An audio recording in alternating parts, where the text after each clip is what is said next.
सुंदरकांड के दोहा 14। जब प्रेम सच्चा हो, संदेश खुद चलकर आता है और विश्वास फिर से जी उठता है। अशोक वाटिका की वही जगह, सीता विरह में डूबी हुई हैं। तभी सामने खड़े हैं हनुमान जी, राम का संदेश लेकर आए।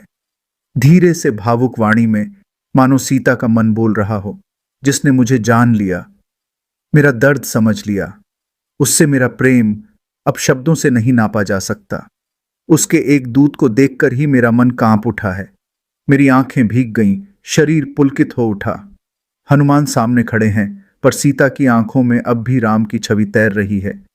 मैं तो इस विरह की अथाह गहराई में डूब चुकी थी, पर आज तुम जैसे कोई दीपक बनकर आए हो, जो मेरी डूबती उम्मीदों को किनारा दिखा गया। सीता कांपती आवाज में बोलती हैं, अब जल्दी बताओ मेरे राम कैसे हैं? उनका हाल सुनने को मैं तड़प रही हूं। क्या वो अपने छोटे भाई लक्ष्मण के साथ सुख से हैं? क्या वो मेरे बिना खुश हैं या मुझे याद करते हैं? उनकी आवाज धीमी होती जा रही है, जैसे आंसू शब्दों को रोक रहे हों। राम तो करुणा की मूर्ति हैं, उनके दिल में तो दया है, फिर मेरे लिए ये कठोरता क्यों? क्या उन्हें मेरी याद नहीं आती? सीता का चेहरा उठता है, आंखें बंद, मानो राम की छवि देख रही हों। कभी कभी ऐसा लगता है कि राम आज भी मुझे याद करते होंगे, उनके मन में मेरे लिए स्नेह अब भी है। सीता की आंखों से आंसू टपकते हैं। शब्द अब रुक गए हैं, पर भाव बह रहे हैं। पर अब शब्द नहीं निकलते, मेरी आंखें बोल रही हैं और मेरा मन बस यही कह रहा है, हे राम, क्या मैं सचमुच तुम्हें भुला दी गई हूं?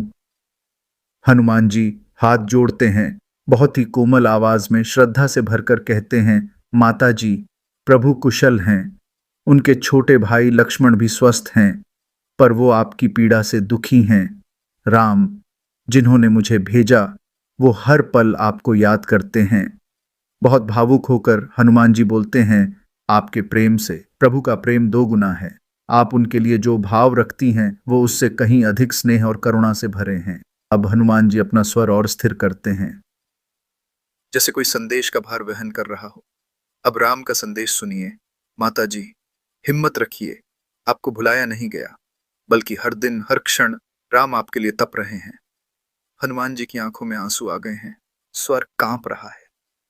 यह कोई साधारण संदेश नहीं है, यह प्रेम की तपस्या का संदेश है। राम ने जो मुझे सौंपा, वो सिर्फ शब्द नहीं, आपके टूटे हुए मन का संबल है। सीता के चेहरे पर शांति, विश्वास लौट आया है। जब कोई तुम्हें याद करता है, वो आवाज, वो संदेश तुम्हारी आत्मा को छू जाता है।